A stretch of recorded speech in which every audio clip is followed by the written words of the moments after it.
feared and feared through Killarney. Now I'm back to hitching with the wind. But if Mickey Flynn should ever find me, I'll throw me caution all behind me and square off on that son of a bitch again. He cracked open a river too, he beat me Sunday through and through, and so jiggle my unconscious frame. I won me healthy sheriff fights, well lucky son, still happy life since Mickey Flynn beat me dumb and lame.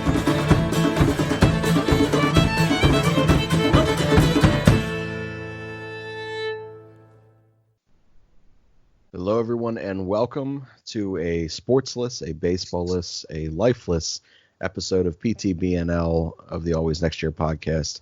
We are the podcast to be named later, which we will eventually have a name. We recorded the other night. That show is already up. If you've listened to it, we appreciate it.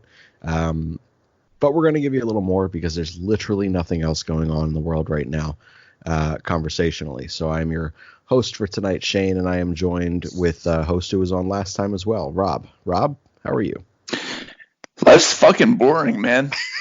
This shit is so boring, dude. There's literally nothing going on right now. But other than that, I'm fine. I'm alive. I'm healthy, which I'm thankful for. So I guess that's the important thing there. Yeah, you know, we definitely spoke kind of light of this in the last episode. I spoke light of it in Whiskey Ramble. I spoke light of it in Brotherly Pod. And it's crazy. Within 24 to 48 hours, you know, the kind of realism sets in. And it's weird.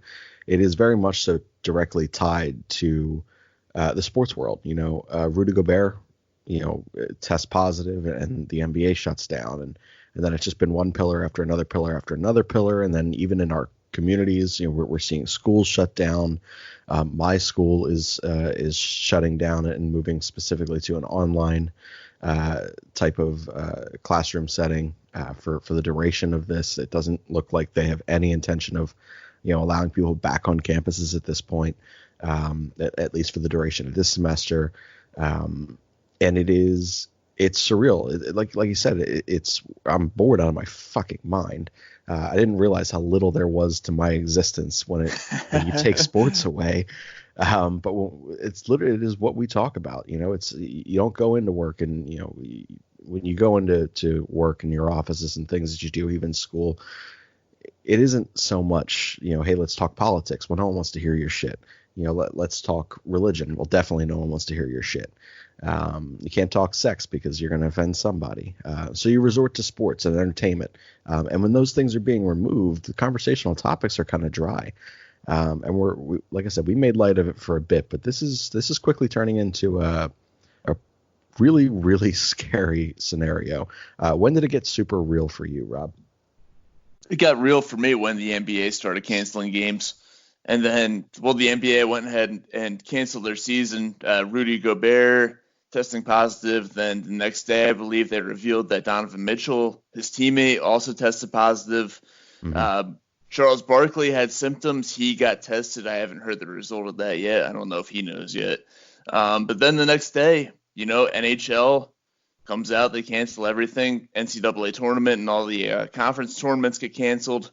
I think it was the day after that. Well, actually, was it today or was it yesterday that the Major League Baseball canceled the rest of spring training and they're going to delay the start of the regular season? So it was yesterday, but it was like confirmed today. Like they were saying originally, it seemed like they were kind of on hold, you know, just in that holding pattern that the rest of the sports world was kind of in prior to the previous 2 days. You know, and then today that announcement came out that they were, you know, suspending the duration of spring training. At this point, players could either stay where they were at in the spring, could go back to their homes, or they could go back to their home cities where, you know, where the clubs are out of. And then, like you said, delaying the start of the season officially today, which is, I mean, I've gone through, I think, every emotion in the spectrum to this point. You know, I had that kind of similar to you last show. I was like, just fucking be healthy, be smart, and you're fine. Like, move on in life, you know. But like, there are some of the healthiest individuals in the world right now. Some of the richest people in the world, you know, have been susceptible to this. And, you know, if they can be, you know, certainly we can be. And my tone has certainly changed. And for me, you know, I think that it truly hit real. I mean, obviously the sports thing, for guys like us who have shows, that's when it hits like real. But then there was another level. So on Wednesday evening, I got an email. I was taking Stephanie to Broadway yesterday for a show. So it would have been her first time down there on Broadway. And on Wednesday evening, I get a email from the theater saying they've taken every necessary precautious measure to ensure that we are safe and that we will have a good experience down there, and the shows are going to go on. And so we were like, all right, that's good. Checked again Thursday morning before we grabbed the train to head into New York. Everything was fine. We get to the theater. We walk up to the doors and we're greeted by one of the members of the theater who are handing out flyers saying, in light of what has, kind of come to light in the last 24 hours, and it's really been the Rudy Gobert thing. And, with stadiums and the sports world shutting down, a museum shutting down, and schools shutting down, they couldn't in good conscience, no matter how prepared they believed that they had made that environment for guests like myself or anyone else who would have been in that auditorium yesterday, they couldn't in good conscience say, hey, let's put 1,000 people in one room together, let alone half of them are probably 80 years old with a weakened immune system. And for me, I wasn't even angry. And I was like, the fact that I'm not angry, that I just spent all this money to get down into New York to go here, that I'm just like, thank you for taking that decision out of my hands, because I would have been the guy to just go into that show and just say, I think we're good. Yeah, the thing is, like, people like you and I, we're perfectly fine. Our immune systems are strong enough to fight something like this off. It's going to be nothing more than, a day-to-day sickness for us. But then we could potentially pass those germs along to someone who has a compromised immune system, and that could be deadly to them. That's what a lot of people don't realize. Exactly. And again, that's that bit of like conscious thought that I didn't have until yesterday when someone made that decision for me. And, then you start seeing all these different people, and people whose lives are financially impacted by not having sports to report on, or to be involved in, or to work in these stadiums. And they're even coming out and saying, like, especially towards baseball, the fact that they were playing spring training games after the rest of the sports world shut down, and with fans there, no less, it was like, just stop. Like, how dumb do you have to be? And yesterday I was that dumb, because I went to New York knowing full well that this is the circumstance, but in my head it just didn't click. The severity of it didn't click. And then I was handed that piece of paper, and I was said, I know that we sent this out last night and that you checked this morning and everything was good, but unfortunately we can't in good conscience do this. And I was like, oh shit, no, that makes sense. Because I am about to share the auditorium with, the angry woman from Staten Island who's 107 years old and who came here all the way from 45-minute away Staten Island, and she's losing her shit. And I'm like, no, she could potentially not be here, next week as a result of, if I had even one bit of that symptom, or anyone there did, and it's at that point now where I'm like, everyone's making the correct decision, as inconvenient as it may be for us to carry this podcast and be able to talk about baseball, for us to go into work and now suddenly have to talk about, like, I don't know, checkers, dominoes, and be Jimmy Butler-esque.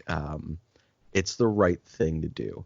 And because it's the right thing to do, we decided that we're going to try to come out with as many pods over the coming weeks that we can. We'll mix in baseball stuff, some fun things. Like today, Rob and I are going to kind of go through some of our favorite Phillies position by position, and then maybe some irrelevant Phillies that we love for no reason whatsoever, just of our lifetime. So for each of us, roughly about 30 years.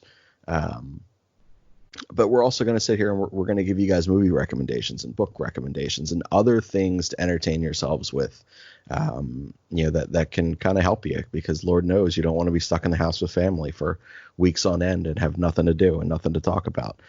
So hopefully, between this pod and the pod that we're going to record tomorrow night, and, I'm sure a few days after that, we'll all be able to come up here with some different recommendations for you guys.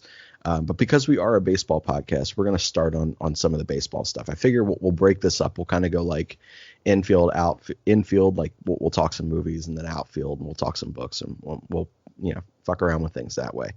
But let's like I said, let's start on the baseball stuff. So Rob, I'm going to defer to you. I'm going to allow you to take the first pick here. Let's go right around the diamond, starting at first base. All right, and first of all, I'm going to clear things up. It's 28 years for me. I still got 2 more to go until I reach 30. All right, so roughly. All right, so are we going favorite Philly of all time at each position? Is that what we're favorite of our lifetime that we enjoyed watching? Of our lifetime. Yep. So for you, 28 years exactly, as you have pointed out, for you, and then for me over the last 30 years. So your favorite Philly at first base. Well, at first, it's basically a distinction without a difference. 2 years, whatever. Yes. Yeah. Well, I think the first base is fairly obvious. I got to go Ryan Howard here. I mean, they've had some. Maybe you could say that one season of that we had a Rhys Hoskins where he really didn't even play that well. Jim Thome was obviously very nice when he was here, but Ryan Howard, the second greatest home run hitter, I believe, in the history of the Philadelphia Phillies. Here for that 08 World Series. I feel like people didn't really appreciate him as much as he should have been appreciated when he was here. And a lot of people are kind of looking at it in hindsight now, and they're like, wow, those 5 years before he got hurt, he was absolutely spectacular. And he was. So Ryan Howard, my favorite Phillies first baseman during my lifetime. Yeah, he was incredible, and he had so many moments. Like the "Get Me to the Plate, Boys" thing is still one of the coolest things, that I ever recall, at least in recent Philadelphia sports history, in terms of one player, doing that. I think it's right up there for me with Jason Peters threatening the life of Jake Elliott. I think those are 2 of like my favorite go-to like sub stories of success. Because who knows what the 2018 Philadelphia Eagles would have been, without Jason Peters threatening the life of Jake Elliott, and who knows what the Philadelphia Phillies would have been without Ryan Howard, saying "get me to the plates" and then succeeding. You actually mentioned mine. I am going to go with Jim Thome. He's someone that I loved watching in years prior. When my dad and I would go to games at the Vet, he was one of the players that when he came to town, it was, let's definitely make a trip down here and let's catch a game with a really not awesome Phillies team. But we know we're going to see some exciting baseball with a guy like Jim Thome. And there was something that like I appreciated it on like just a small level at the age that I was at when he came here and he signed his contract and he opened up Citizens Bank Park for us. But the more that you learn about that situation, as the older that you get, and as that story is being told, is he chose to come here despite the fact that there wasn't a whole hell of a lot of success yet, and we only had him for a few years, and then Ryan Howard burst onto the scene, and the way that he took that completely professionally, and really paved that way, and I think really helped Ryan Howard.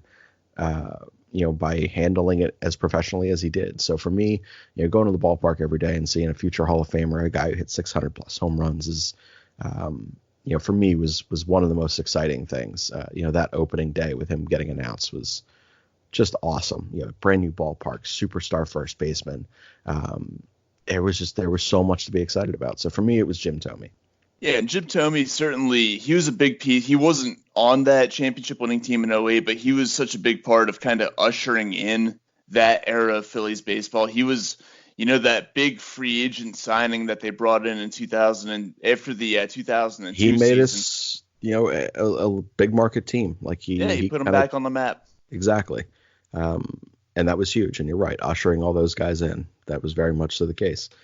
So for me, in terms of purely from the amount of joy that one person brought me to that position, it would be Jim Thome. But you can't go wrong with either selections that we made. So who do you got at second base? We both are going to have the same one here, I assume. This is literally the most obvious one I think of all of them. It's got to be Chase Utley. Absolutely. Yeah. I mean, there's no other choice. Who else do we have during our lifetimes who was a big name at second base for the Phillies? During our lifetime, we just don't. Hold on, So I was going to pull up some of this stuff, but we don't have to get into stat-specific things here. But Chase Utley was so Philadelphia with his work ethic, but not with his personality. And it's weird because he's the most beloved Philly of the 5 core Phillies, homegrown Phillies from that era. You know, if you look at Cole Hamels, if you look at Chase Utley, Jimmy Rollins, Ryan Howard, and Carlos Ruiz, like those 5 guys, you know, there's Chase, and then there's a step down for Ryan and for Jimmy, and then there's another step down for Cole, and then there's another couple steps down for Carlos Ruiz. And arguably the one who kind of least resembled the personality of the city was Chase Utley. He was so quiet, and yet this city, it goes so much to say, if you play the right way, this city's going to fall in love with you no matter what your personality is. If you're quiet and reserved, if you're super outgoing and fun, like a Jimmy Rollins, if you play baseball the right way and you hustle, or whatever sport you're playing here, the city's going to fall in love with you. And we're seeing it right now with Bryce Harper and JT Realmuto as well, because Bryce Harper is the personality. JT Realmuto is pretty quiet, but my God, they come to work and they play, and they play hard. Yeah, that's definitely Chase definitely was that guy who didn't say a whole lot. In fact, a lot of the members of the media, at least from what I heard, weren't huge fans of being tasked with interviewing him, because whether he meant to be or not, he was kind of at times was short with the media and just didn't give them a whole lot to write about, because he didn't talk a whole lot in his interviews. But he went out there on the field, busted his ass. I think I mentioned it on maybe not the last show I was on, but maybe the show before that. One of my favorite moments from actually being at a Phillies game was seeing Chase leg out and inside the park home run and finishing it off with a belly flop dive in home plate against San Francisco. That's right. You did say you were at that game as well. Yeah, man. Well, I mean, you and I have been in almost all the same games. It's crazy. Yeah, that's pretty wild. But yeah, I mean, Chase Utley's a guy who, not unlike, Kobe Bryant for me, like there are certain people that I do feel fit that idol status, right, where you do truly idolize their preparation, their mindset, their successes and failures on their, field or court in Kobe's case. Growing up, there was that kind of mindset and work ethic that I respected from Kobe, and there was that killer mentality. And then, Chase Utley, it was purely, he wasn't the fastest, he wasn't the strongest, he wasn't the biggest, he wasn't the most athletic, but his work ethic and his attention to detail was just a second to none. And he wasn't a great fielder, and he turned himself into one. He didn't have a ton of power, and he, as we talked about last pod, his hands were so fast that it was just, you find those gaps, and man, his line drives just carried. It was a pleasure to watch him play. But yeah, for damn sure, that was my favorite. I do want to have a small point. Had I been alive and like consciously old enough and aware enough to appreciate this particular player, this is actually the player who probably got me into baseball, even though I never got to watch him play live, is Manny Trio. So the person that I was closest to in my life, and very few people know this, is my grandmother, or was my grandmother. She's passed since. But she absolutely loved Manny Trio, who is going to be a big focal point of this year. He's inducted into the Wall in Clearwater. I don't know. I assume also at the Bank, but he was on being interviewed by Murph on one of the last spring training games that was televised. And it's crazy, me and my dad, we both watching this game, me at work, him wherever. And we see him on, we immediately text each other the same thing. We're like, man, Grandma would be so proud. She loved that guy. I had jerseys. I had like old school, like 70s and 80s posters of him. I had baseball cards of him. I had stories, one story after another, after another, after another. She would VHS tape things, baseball games, and she would show me, she would write in the little corners of the taping, something that he did spectacular, whether it was his cannon for an arm, whether it was his base running ability. That's one player that if I'm going to make an exception to include in our lifetime Phillies, I'm going to say that during my lifetime, his presence on the baseball field was brought to life despite me not seeing it in its prime time. Would be a Manny Trio with his time in Philadelphia. His stories were, again, those are the things that got me into baseball from a young age. So, but Manny Trio, much respect, my friend. Certainly deserving of the recognition. And even though it was before our time, he came up with one of the biggest hits in Phillies history. If you go back to the 1980 NLCS, that I believe it was a triple that put them ahead in Game 5, the deciding game, and essentially put them in the World Series. So also had the relay throw. It was just insane. Yeah, very, very heroic for that 1980 team, bringing home the first World Series championship in Phillies history there. Yeah, only certainly took 100 years. Yeah, and then it only took like another 28 to get number 2. So let's move over to shortstop here. I think this is a pretty obvious one as well. It's got to be Jimmy. Jimmy for you? Jimmy, absolutely. I'm going to go Eric Bruntlett. EB, the old unassisted triple play and scoring the most important runs in Phillies history. That's literally the only reason. That and like he gave me hope, and I also was so not a Jimmy Rollins fan. It's not even funny. And I know that's probably going to piss half the people off on here because he is I recognize what he brought to this team. And there's no winning that World Series or appearing in the next one without him. But yeah, there was something so non-Chase like about Jimmy that made me just want to punch him in the head every time I saw him. But yeah, I sarcastically say Bruntlett, but I'm also going to throw in a name here who was terrible, Desi Relaford. Oh my God. For a funny reason. I don't play video games, but it was High Heat 2001. I think it was 2001 was the year, or 98 or 2001. I don't remember which. If it was 98, it was AAA. It was triple play, not AAA, triple play baseball. Yeah, the old EA Sports one, right? Yeah, so it was one of those two games, and Desi Relaford was my leadoff hitter on that Philadelphia Phillies team, and I'm pretty sure I think I hit like 45 home runs with him. I 100% was that kid, by the way. I don't play video games because I suck at video games, and I feel like you shouldn't do things that you suck at. So in an effort to make myself suck less, I did play on the easiest of levels and certainly adjusted the AI whatever I could, and that is why Desi Relaford hit 45 home runs for me, and also played flawless Gold Glove defense. But yeah, so I did always joke around that Desi Relaford was my favorite middle infielder in Phillies history, but he did suck. So you've forgiven him for those comments that he made a couple years ago about the Philadelphia fans being the biggest front runners, even though it's kind of accurate. Oh, it's 100% accurate. Like, I know that's going to piss people off too, but that is accurate. I mean, we are all right. Well, maybe it's not 100% accurate.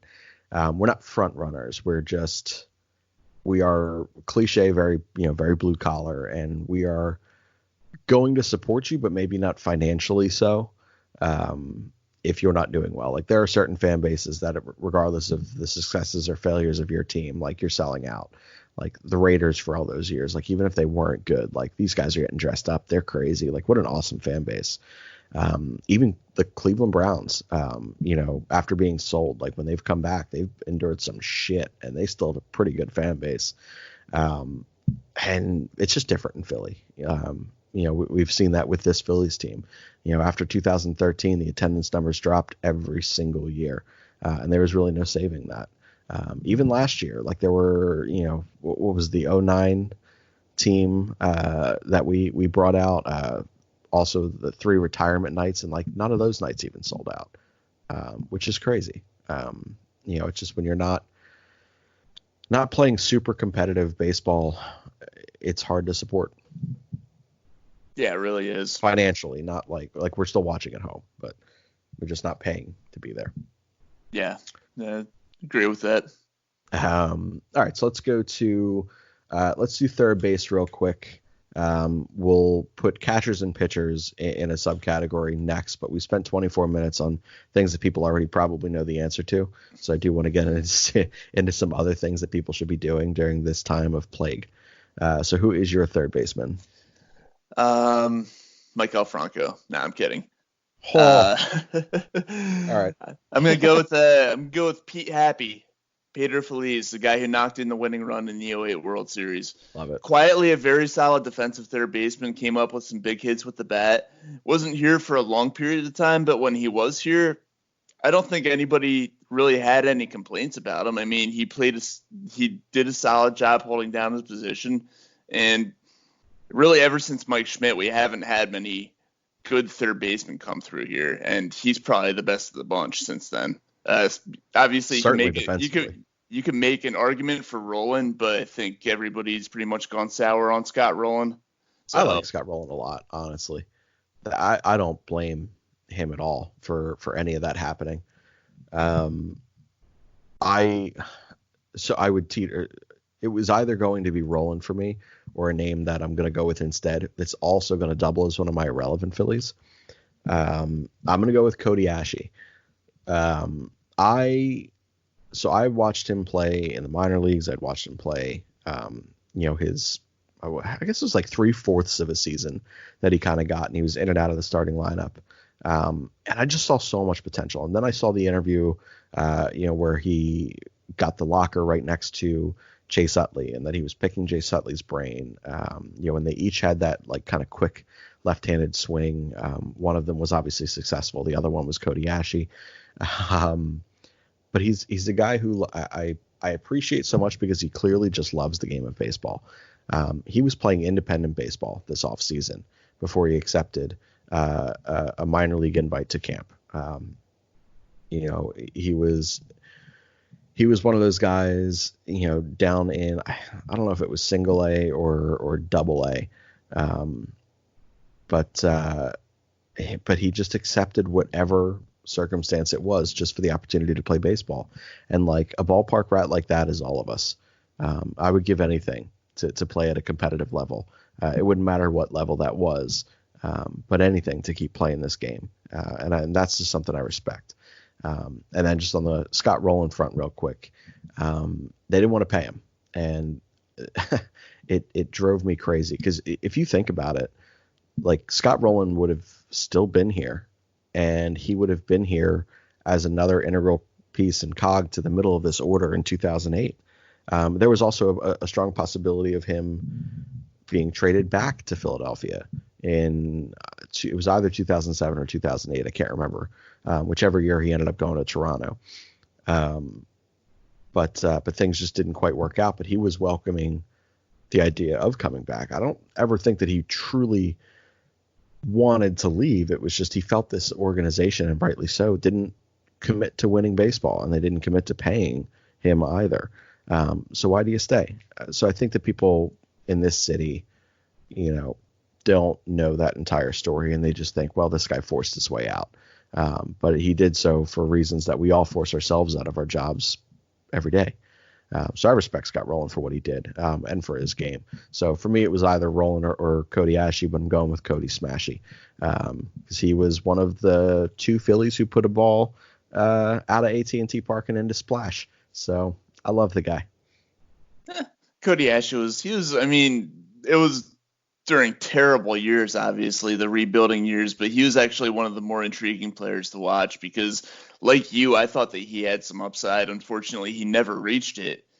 It was fun to see where his career was going to go, and at one point it actually did look pretty promising. But on a side note, I don't know if you were there with me last year, but I went to a Trenton game against. Yeah, it was me and you. It was a Trenton game against Portland, I think it was. And well then no, we went to Alec Boehm's first game in Trenton. I was going to say when whatever the Red Sox AA team is, that's Cody Asche was playing for them with Trenton when I saw him last year. Yeah. So, and by the way, Scott Rowland, the only good thing that he ever did in Philadelphia, other than be good on some bad teams, is take that offer in Roy Halladay's postseason no-hitter. What a good team that Halladay no-hit, man. Like that team. That was one of the best. This. Do you think if that game goes literally any other way? I mean, that was prime Rowland. It was prime and peak Brandon Phillips, Joey Votto, Jay Bruce, a 3-pitcher rotation that was, probably all legitimate twos. I don't really think there was any real clear-cut aces, but all 3 of them could pitch in a playoff game and keep you in it and win it. If the outcome was literally anything else other than Halliday's no-hitter, do you think they win that series? I'm going to say yes, just because the next game after that, the Reds completely bungled it away with terrible fielding and a bunch of errors and stuff like that. And then the third game, Cole Hamels came out, and I don't know if he threw a complete game, but they shut him out in that game as well. So the Reds they had a ridiculous regular season from an offensive standpoint, but a lot of those guys were inexperienced when it came to the playoffs, and it showed. They completely got shut down by our pitching staff.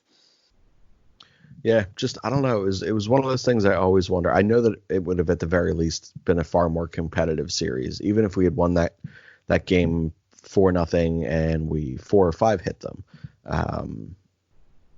I think just to be shut out and no hit by what arguably the most dominant arm of our lifetime, him, Pedro, prime Randy Johnson, things like that. They're all up there. But certainly like that decade, he was the guy, and it was like, man, we just got no hit in game 1 of this series right now. And I do think that led to a lot of the defensive mishaps in game 2. I think it led to the collapse of that series for them. But I think it would have been a far more interesting series had it been anything other than a no-hitter. But you guys have all hung with us for about a half hour now, and we haven't told you one single thing to do other than shit that you probably could have guessed, knowing me and Rob even a little bit, some of our favorite Phillies of the infield of our lifetime. We're going to roll into some things that you could be doing during the next couple months where sports looks like they're just not going to be back. So we're going to give you guys some book I will give you some book recommendations. Rob hasn't picked up a book since the teacher told him he had to. And even then, I'm sure he has. No, I was going to say, I didn't even pick it up then. Such a jackass. I was one of those kids who paid someone else to do my homework for me. Look, Mads, if you're not going to read and you're not going to get anything from it, I think it's a smart financial decision to do that. So good on you. I, though, enjoy reading, so I will give you guys some book recommendations. We'll give you some Netflix shows. Rob and I have kind of similar taste in some of them. We'll give you some movies that we've recently seen. And then, like I said, we're going to go through some of this stuff with some of the other guys in the pod as well. I know that me and Biscuits, as we can now affectionately call him, are going to go into probably some of the Oscar talk. We talked a little bit about it on one of the last pods that I was on with Joey Biscuits. But we also got into an Agatha Christie book debate, and then we both had the right answer, so it wasn't much of a debate. But like I said, for the next week or two, or however long this stuff lasts, we're going to give you some recommendations. So, Rob, let's start with you, man. What's your current binge on Netflix right now? Let's go to that stream service first. Well, I've actually been watching Netflix all day, and I'm currently watching a docuseries called Conspiracies, and it's basically what the title says that it is. It's about conspiracy theories and different events that took place throughout history, throughout the world, and they basically they go through the main story that we've all heard as to why that event happened, and then they delve into conspiracy theories that people have come up with that have alternative endings or have alternative reasons as to why these events happened. And I think the first one that I watched was Moon Landing. No, it was Hitler. It was when they announced Hitler's death, I think it was, and there's some conspiracy theorists who came on. They basically alluded to the fact that there was no concrete evidence of Hitler actually dying when they claimed that he did, and they're saying that Hitler lived on for a few more years after that and did stuff, from behind closed doors without anybody even knowing that he was alive. And that's the first one I watched, and there were a couple more that came on after that. But yeah, it's And I'm not a conspiracy theorist myself, but it's always interesting to kind of see what goes into these people's thought processes for different conspiracies. So it's a good watch. How the hell, if you're not into conspiracies, what made you select that show? Well, I am into conspiracies. I'm just saying I'm not a conspiracy theorist myself. Okay. But I'm into the conspiracies from a perspective that, like I said, it's interesting to see what goes into these people's thoughts and how they come up with the concepts and the ideas that they do. So I'm very much into conspiracy theories and have several. We've talked about, so Steve, Whiskey Ramble's leading guy, we try to talk about at least one conspiracy every single show. I think right now we're hitting probably about 380 right now on shows that we actually do that. But yeah, there are so many different shows, docuseries surrounding various different kinds of conspiracies that Steve has told people to listen to on Whiskey Ramble that I've ended up watching as a result of him recommending it. The stuff's just, it's all fascinating, to see the alternate, because I mean, it's truly, it's what it is. These events have already happened. They've already occurred. History has told us exactly what it is that we, are made to believe is the truth. And then someone says, hold on, I can write a better ending, non-Hollywood related. I can write this ending better. And they do it. And they're truly like the original takesman. Every single time this stuff happens, you find the alternate ending that you think would be a sell, and then you work backwards in ways to prove it. And it is fascinating the way that those minds work. So it's a good poll. I am not watching the conspiracy show right now on Netflix. I have finally gotten around, and if you have not gotten around to do this, I recommend that you do so. Better Call Saul. So first of all, Rob, have you seen this? I have not. Let's hear about it. All right. Did you watch Breaking Bad? Not really. Bits and pieces. Never really get into it. Crazy. All right. So, and like this is, I know that Breaking Bad was not everyone's cup of tea. I know my one buddy L from Kelly Green Hour. That was a show that he could not get into. So like I said, I know it's not everyone's cup of tea, but from my perspective, Breaking Bad is one of the best written TV shows of all time. I watch a decent amount of TV. Certainly probably not as much as some people, but I would say that the TV that I do watch is quality TV, not trashy TV. And Better Call Saul revolves around a particular character from Breaking Bad, Saul Goodman, the attorney, in that, and it's kind of his origin story, and it's written by the same guys and that same team. And if you're familiar with Breaking Bad and you're thinking, it's a spinoff kind of a series, like, do I want to give this a shot? Breaking Bad's such a good show on its own. Do I want to kind of taint that with another show? Fucking watch it. Just do the right thing. Turn it on. I'll be honest. So Steve recommended it to me like a year and a half ago, and I lied to him. I was like, yeah, man, I watched it. It's pretty good. And like, I watched half an episode and I was like, this ain't it, man. Like, this just ain't it. It's not for me. And I didn't revisit it until Corona hit here. And I'm like, well, I gotta watch something. So I gave it another shot, and man, what a brilliantly written TV show it already is. So if you guys enjoyed Breaking Bad and that kind of storyline and those kind of characters and that kind of a theme, Better Call Saul is pretty fucking amazing. So I just finished season 2 today. So I got to start season 3 tomorrow while I'm still just hanging in the house without sports. So there's always that. But it's a 45-minute show, so or 50-minute episode. Let's go to like some like the best sitcoms that we have. There's so many. We could probably go on for hours on sitcoms alone. Sitcoms are my shit. I love sitcoms. They're perfect. So for 20 minutes, you get to sit there and it's like, it's perfect background noise. If you miss something like minute, it's not like you don't totally miss out on the episode. It's just, and it's infinitely quotable. Anyone who's listened to me and you, Rob, like you guys are going to know that we're going to talk about Letterkenny any moment. Absolutely. It is brilliant. But there's just so damn many. So outside of Letterkenny, which we'll talk about in a minute, what's your favorite or go-to 20-minute show that you can kind of just throw on repeat? Like if you just need something to fall asleep to.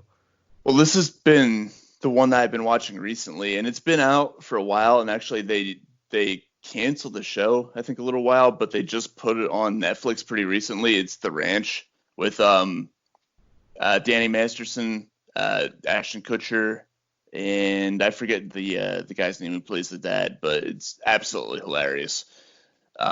It's basically if you haven't seen it before, he's Elliot or whatever. Sam Elliott. Sam Elliott, yeah. Yeah, Sam Elliott. Yep. So basically, Sam Elliott plays the dad, and Ashton Kutcher and what's his name, Danny Masterson plays two sons, and the dad's going through, I think he's like still legally married or whatever, but kind of going through a messy divorce situation with his wife, and the wife owns like the local bar that the two sons are constantly getting drunk at, and it's basically like I don't know, like an overview of a dysfunctional family that just so happens to live out in Colorado and work on a ranch. And the one son that Ashton Kutcher plays is actually like a former college star quarterback who didn't make it in the NFL and actually like had a chance to play, I think, in like the CFL or something like that, and that didn't work out for him. So and then his brother, is played by Danny Masterson, is just like a complete, 30-something who still lives at home with his parents and failure at life. They kind of both are. It's pretty hilarious. I'm not great at explaining things like this, but if you watch it, you'll know what I'm talking about. It's a pretty good show. So I myself have not watched The Ranch. However, there are several locations that I work out of for work where it is something that people do not stop talking about. That like literal cackle is going on when discussing episodes that they're either rewatching or watching for the first time. So it is a show that's on my list to eventually give a shot. I loathe Ashton Kutcher. I find him to be a shitty actor and I hate his face. So that's always a difficult one for me. You ever have that? You have actors where you're just like, I fucking hate this guy. So I can't watch, oh my God, what is the show called? Shit. It's like The Irish Mob. It's on Netflix now. Peaky Blinders. I can't watch that show because I loathe the main character so much. Like I've made exceptions for him in like the Batman Begins movie and Inception, because Inception's the greatest movie of all time. But like to watch that guy for 50 minutes an episode, 12 episodes a season, 7 seasons, however many there are, fucking absolutely not. You got too punchable of a face. That's what Ashton Kutcher's like for me. Hate that guy. Yeah, I've always kind of been like that with John Cryer, but you know what? I still watch 2.5 Men, at least the ones that Charlie Sheen was in.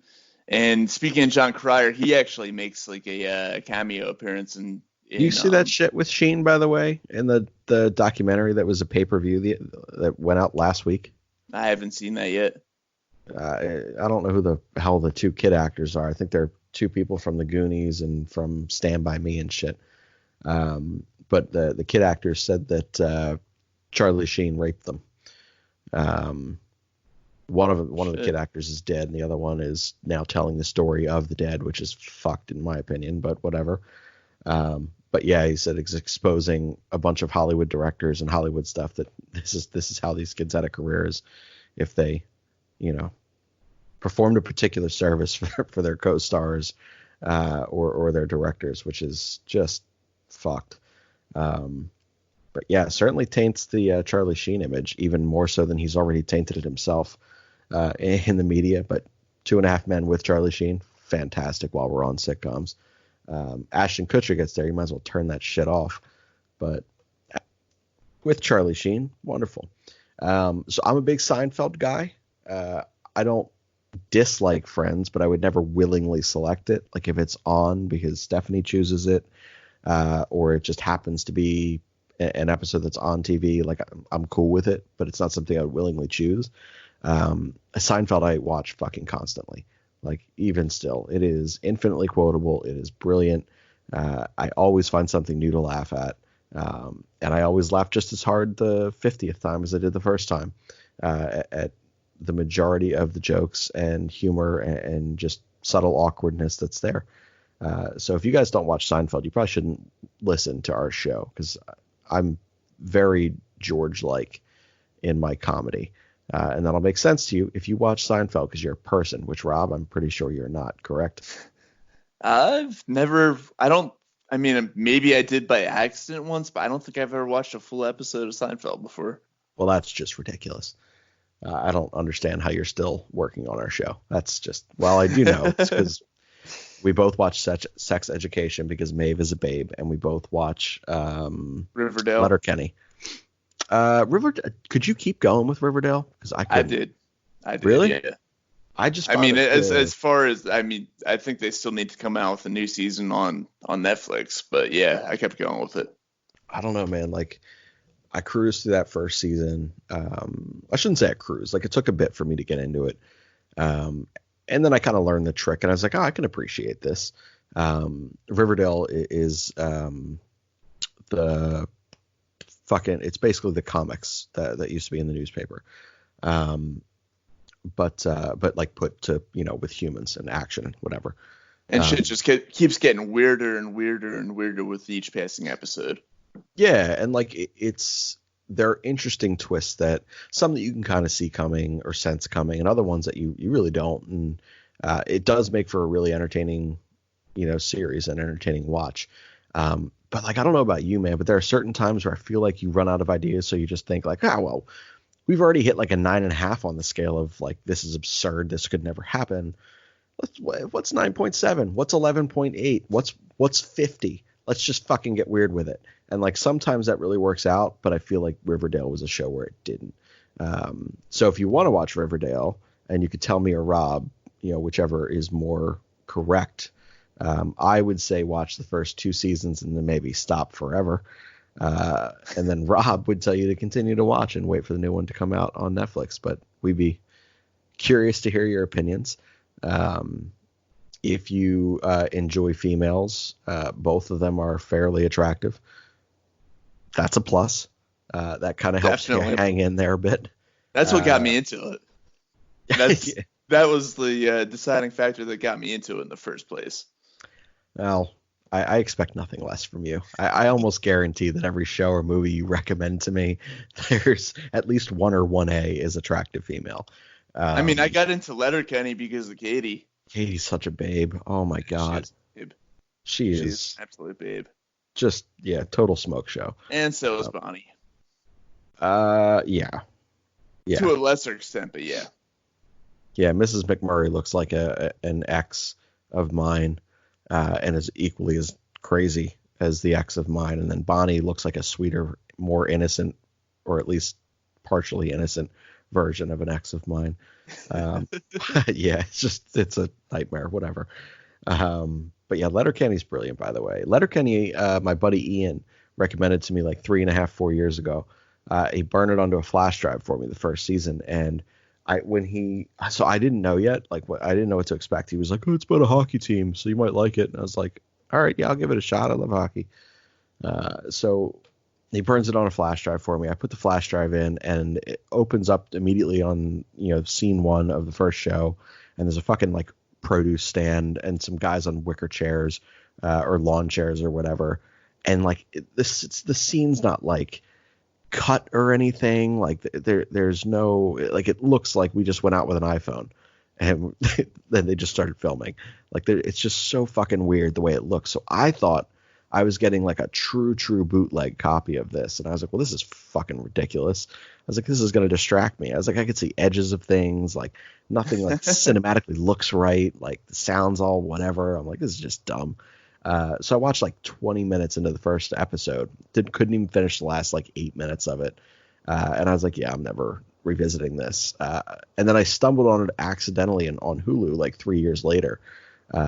And well, the rest is history. Now I've watched it like 7 different times, and now Stephanie quotes it around the house, and I've never loved her more.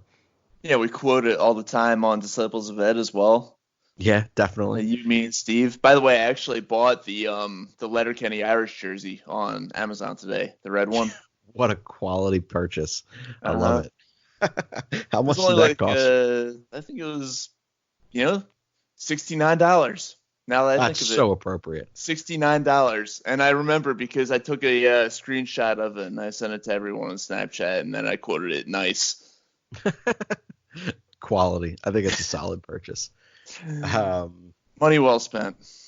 always, always. So you don't really strike me as a big movie guy. Have you watched any movies lately? Not that you have a whole hell of a lot of time for 2.5 hours of cinematic experience, but have you seen anything recently? If I'm being completely honest with you, I can't even remember the last movie that I watched. I mean, I've watched a few that I have on DVD here, like Anchorman and stuff like that. That's nothing new. I can't remember the last time that I actually watched a relatively new movie. So You know what? The last one that I watched was The Irishman on Netflix. I did not love The Irishman. I liked it. I I just enjoyed it. It was a little bit long and kind of dragged on a little bit, but I thought it was a good movie. it just didn't reinvent anything for me. It was just like every other movie of that realm that I've seen. Um, it's the only difference was that it was in Philadelphia. Like that's kind of it. And it was an hour longer than it needed to be. So that was a disappointment for me this year. I think had the hype not been there for it, I might have enjoyed it more. Um, but you have a favorite movie or two of all time, or like a movie that you recommend to people that you either just meet or whatever? Oh man, my favorite movie of all time coincidentally has a number of guys who were also in The Irishman, and that's Casino. It's Okay. also a Tarantino movie. It also has De Niro in it. Also has Joe Pesci in it. I'm sure I'm missing a few there, but Casino was one of my first favorite movies when I was growing up, and it's remained probably within my top two or three favorite movies of all time. Yeah, that's a quality poll. And if first of all, like anything from that time, so like that, Goodfellas, Godfather's Part One and Two, Jackie Brown, trying to think of there's a handful of like that style of movie and like mob kind of gangsterish kind of movie um, that are just awesome. And like that era of film was so good. And it's weird because I just talked about how The Irishman didn't really reinvent the wheel in any type of way. And I don't think any of those movies particularly reinvented anything super different from one another. Um, they were all just so good that it just worked. So, but yeah, definitely a quality era of film. Yeah, I just loved how Casino kind of laid out what it was like in old school Vegas, back during the 70s and 80s before the new strip was built, back on the old strip with all those casinos that were controlled by the mob. It obviously it wasn't 100% factual. There's a lot of stuff that they made up, but it really did a good job of kind of painting the picture of what life was like in Vegas back then. Do you have a movie that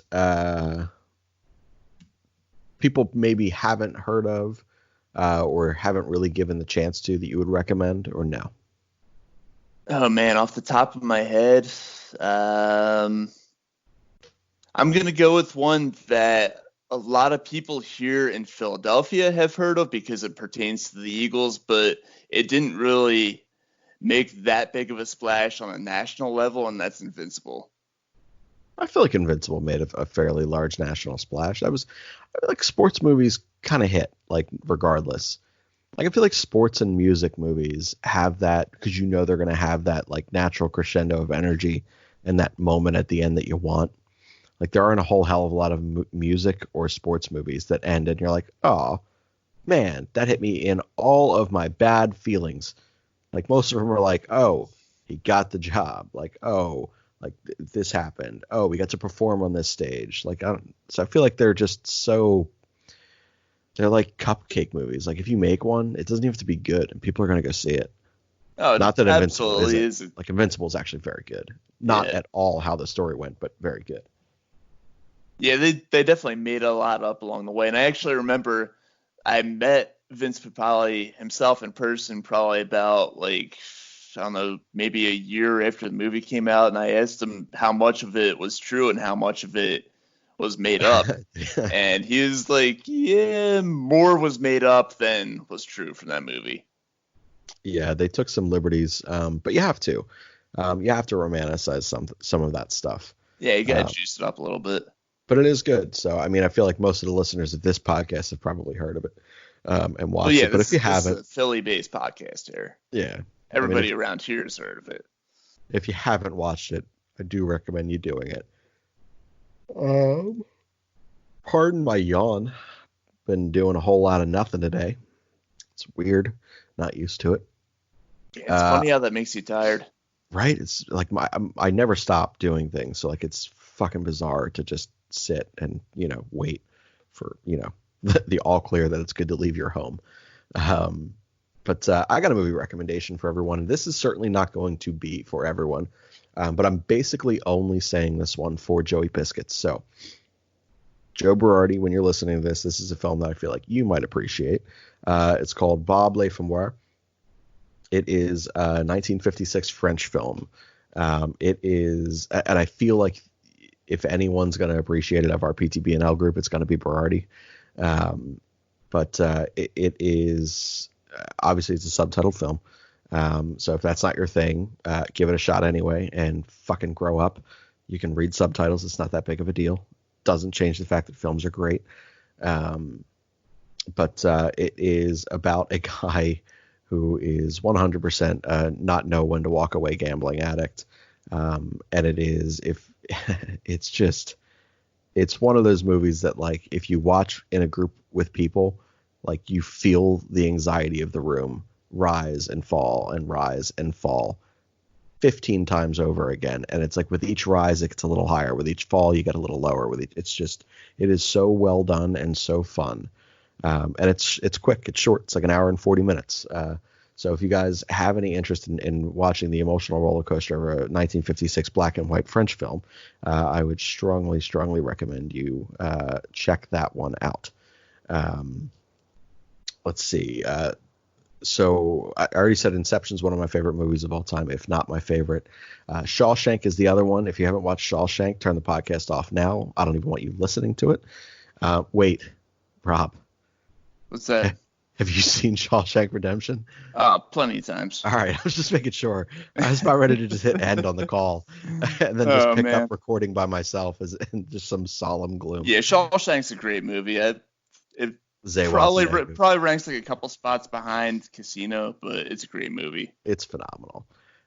So we haven't given anyone outside of this French film. We haven't really given anyone anything super new or anything to watch, but or unique or something that people wouldn't naturally think of. So Rob, why don't you what are some things that you're going to fill your time with now that sports are not here? I mean, you've already texted me and kindly from the bottom of your heart, because you're such a generous human, you have given me your Pornhub password, which we will link to everyone else. Man. No, but what are you going to fill your time with in your conversations now that sports are not a thing right now? Well, to be fair, I did post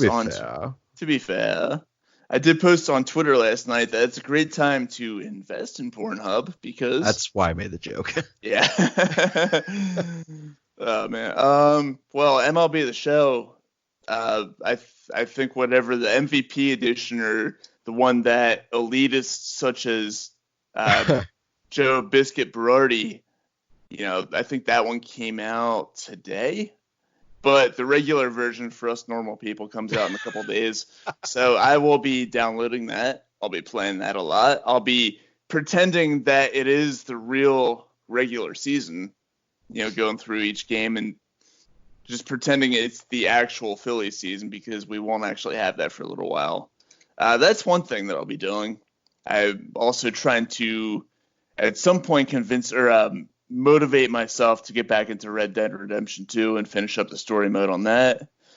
Other than that, not really a huge video game guy. I'm kind of just gonna, surf through YouTube and surf through Netflix and Hulu and all that. Maybe find some good documentaries, good sitcoms and movies and whatnot that I haven't watched yet. And who knows, probably by the time that this shit is all lifted and all our sports are back, I'll probably have watched every damn thing I could have possibly watched. Right. I feel like that's going to be the whole world. Yeah, it probably will be the whole world. And who knows, maybe I'll pick up a book. All right. Well, then I will give some of the other things that I may do, and then we'll go to our outfielders, and then I will give you a book to read, and I'll give all of you a book to read. I'll give a couple recommendations after that. One of the other things I'm going to do, and this is another kind of a movie recommendation too. I'm a big movie guy, but a movie that came out, I want to say like 6 years ago. I did not give the time of day to because I loathe Meryl Streep. And which I know as a movie guy and as someone who loves cinema and film, that's like unheard of to not like her, but she just pisses me off. But I finally gave the movie Julie and Julia a shot, which if you don't know, it's about a woman who followed Julia Child's recipe book and created a blog, and it's fucking adorable. Just watch the movie. It's really, really well done. But so one thing that I will be doing very Julie and Julia-esque is it is my goal at this point to be making one thing a day that I have not yet made. So, and this has gone on since before the coronavirus, but it's something that I think at this point it's giving me an additional purpose or an additional reason to do so. To sit here and make good food. So I'm going to be making different types of things like last week or whenever it was, a couple weeks ago, making like true legitimate like fried chicken for the first time in my life. And it was just fucking incredible. So there's going to be some different stuff like that. So maybe I'll even get some access from Sean New, who runs and operates our PTBNL Twitter, which is at ANYP Phillies. And then you can also follow Sean New. He's a good guy. He's at Sean New 27. He was with us last pod that we did. So definitely worth it. But we're about an hour ish in at this point. So let's wrap up with top three outfielders. It doesn't have to be like by specific position, but your favorite three outfielders for the Philadelphia Phillies in your lifetime. Man. Number one, I'm going to have to go with the Flying Hawaiian, Shane Victorino. Yep, if you notice, there's a theme here just about all these guys are from the '08 Phillies, but that's kind of, I grew up watching the team in the early 2000s, but really that '07 through 2011 era is kind of my formative years as a Phillies fan, kind of really, really getting into them. Victorino, my second favorite Phillies position player of all time behind Chase Utley. And he didn't put up great stats every year. He made, I think, one, maybe two all-star teams, but just such an integral piece of that '08 team and all those really great Phillies teams during those years. And just a really fun guy to watch, a lot of energy. He's kind of the Energizer Bunny for the team. Got into a couple good brawls as well. He had one out in San Francisco. He had one that he kind of started out in Los Angeles in the playoffs one year. But yeah, just a really, really fun player to watch. And I'll never forget that grand slam off of CC in '08. Awesome. So awesome. All right, so that's one. And I think two, I'm going to have to go Bryce, even though he's only had one full season here. Just the biggest free agent signing in my lifetime, the $300+ million, and being the face of baseball and coming to Philadelphia, that's huge for me. And number three, I don't know, it's pretty tough. I'm gonna have to go with Pat the Bat. Also a big part of that '08 team, also a big part of those kind of years leading up to that, and just building towards that championship. And then he ended his Phillies career with that double off the top of the wall in Game 5 of the World Series. Ended up being pinch run for because he was slow as shit. But that ended up being the World Series winning run that he got on base there. So Pat Burrell, my third favorite Phillies outfielder of all time. Yeah, Pat, man, that was weird. He should have been so much better than he was, and he just never had it. Still a good outfielder by all accounts. Not defensively, like a good player by all accounts, but just never really hit that number one pick level. My first two are the same, very much so. Shane Victorino is one of my favorite baseball players, favorite athletes of all time. He was the guy who just got it. He was fun. He was so relatable and so passionate. He was very Philly. By the way, great social media presence. If you follow him on like Instagram and that awesome. kind of thing.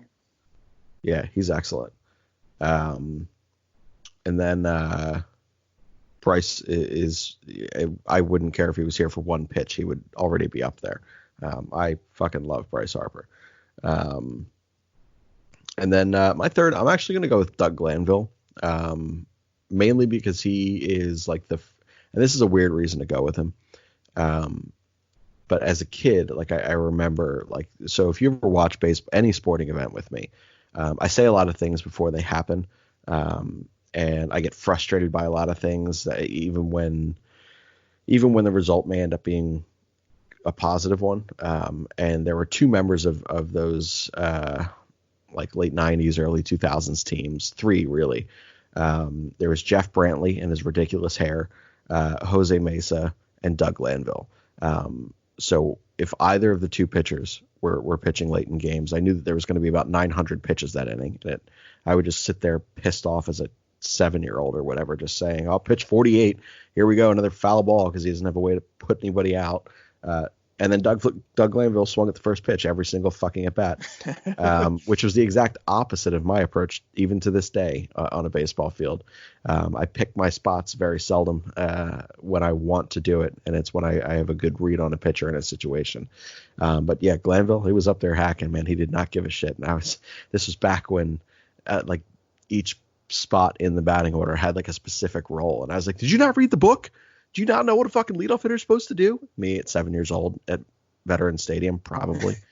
But he kind of like helped form my sports watching personality by being kind of against the grain for what his position was. But he was a ball to watch play defensively in center field. Him and Aaron Rowan both. We got lucky with the two of them within like a 8-year window of each other. Two guys who really went after it in center field. Not exceptional athletes or anything, just smart baseball players, good reads on balls, good routes, and could each hold their own at the plate for what they were supposed to do.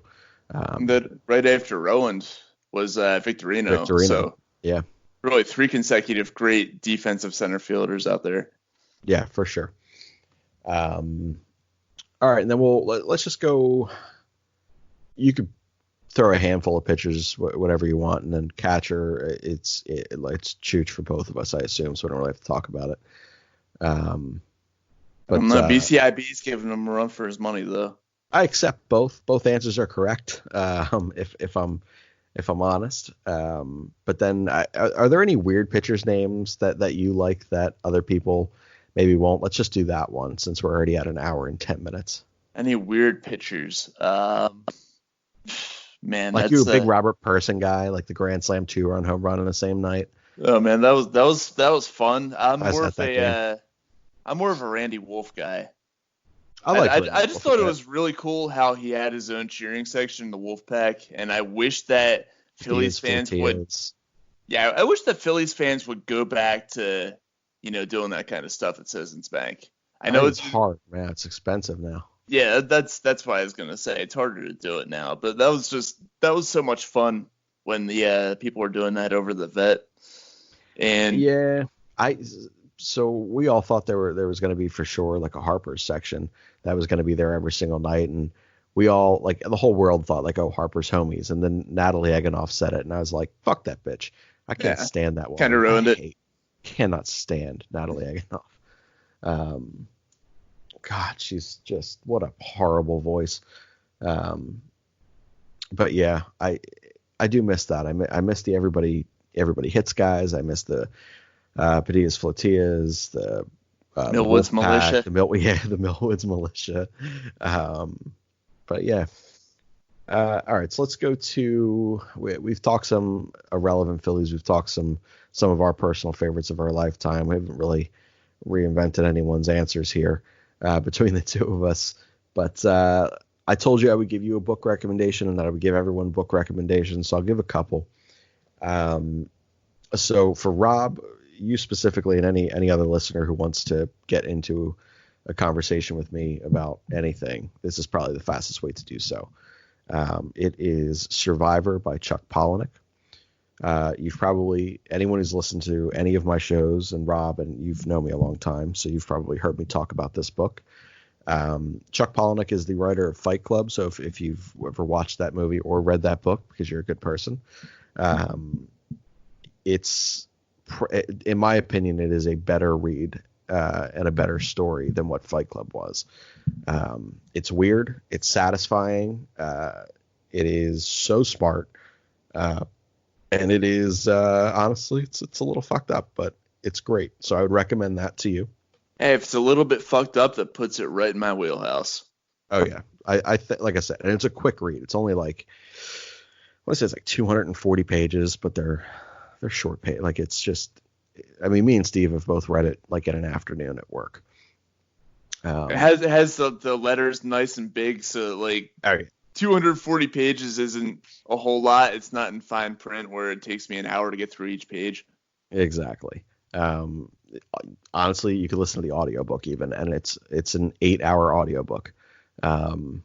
So if you ever want to, like, while you're driving around, instead of listening to podcasts, like for one day, one shift, you could listen to that book and you'd be like, this is fucking incredible. So that's a definite possibility for you. One for anyone who wants something that is definitely twisted, but so smart, and another really quick read. It is called The Wasp Factory by Ian Banks.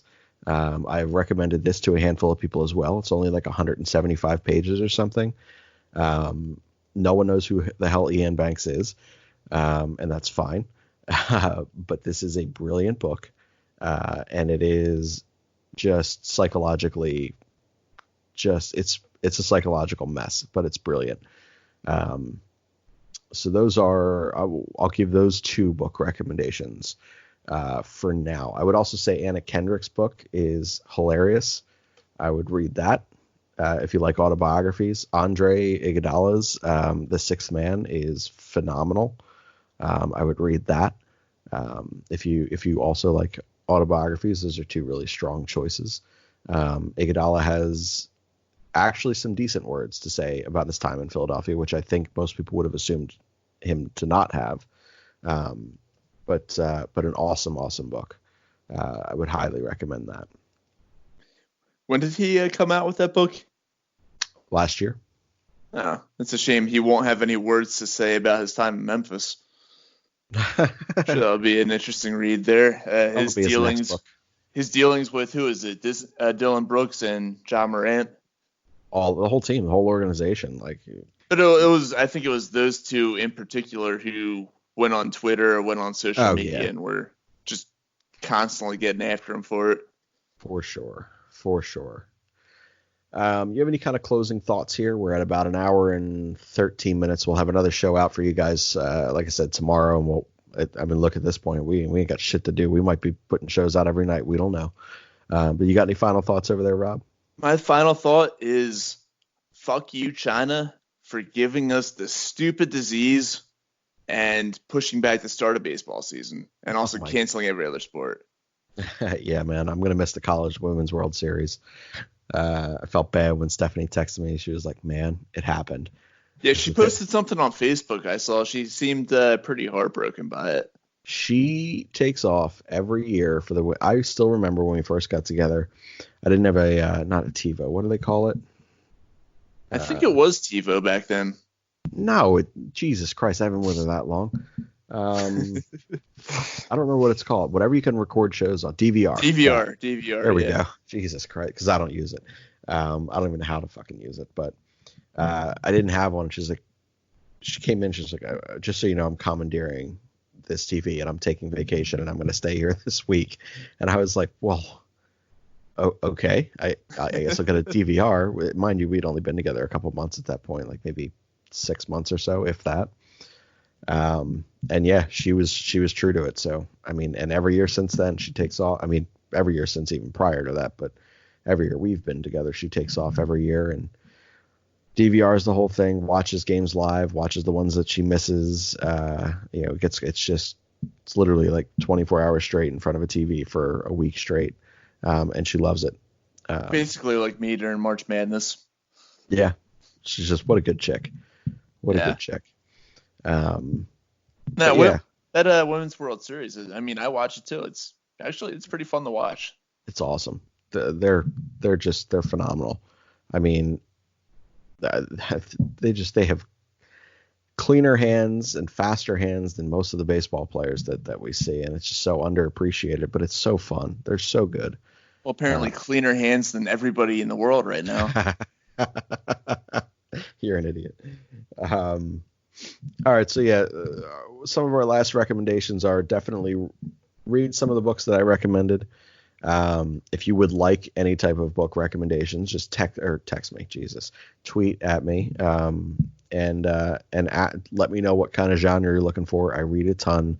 Stephanie reads a shitload. She reads like 75 books a year to my 35, 40. So between one of her or I, we could provide you with a pretty quality novel recommendation. You should definitely download the Jackdaw's newest CD. That is our intro outro music still. They're an Irish rock band, as you guys obviously know, but they tour the country and make their living on being able to play different venues, and that has obviously been shut down. So I really probably should have led with this, but they, in order to continue to pay their bills and live like the rest of us, their income has not just been slowed down, it's been halted entirely. So it would mean a lot to them. It would mean a lot to me if you guys went onto iTunes and bought some of their music. It's Jackdaws. You can go to the website. It's www.jackdaws.com. You can find them on Facebook. You can find them on Instagram. It's just at the Jackdaws. You guys can certainly tweet at me if any of the links I provided you have not worked. And we'll definitely get them show them some love. Cause look, they're great people and they deserve to eat. They deserve to be able to live comfortably. So, it's people like that who are affected by this that hurt the most. Let's see what else. Watch some of the shows. So watch the Conspiracy Show, and you can, sit there and banter with Rob via Twitter about your theories on the conspiracies. And I don't really know what else we gave you tonight. Oh, Les Bob. Definitely watch that movie, the French film. If you guys have any appreciation to different eras of film and you want to watch a phenomenal movie, watch that one. It's really, really good. But Rob, any other additional thoughts outside of hate in China? No, not that I can think of right now. I am reading something. I'm reading the government warning on my beer bottle right now. Oh, well, there you go. So there, I'm taking baby steps. I'm getting into reading. There you go. All right, so you can follow Rob on Twitter. He's at radio_Rob. You can also follow his hockey show, which you should totally do because it's phenomenal. I'm not saying that just because I'm on it. It really is. It's at Disciples of Ed. You can follow, as I mentioned earlier, the Jackdaws. It's at Jackdaws on Instagram and Facebook. They are not on Twitter that I know of. You can follow me, who host of this one tonight. It's at Shane_Mead. You can follow the PTBNL Twitter, which is run by Sean New. I gave those links earlier, but again, Sean's is at Sean New 27, and the podcast is at AMYP Phillies.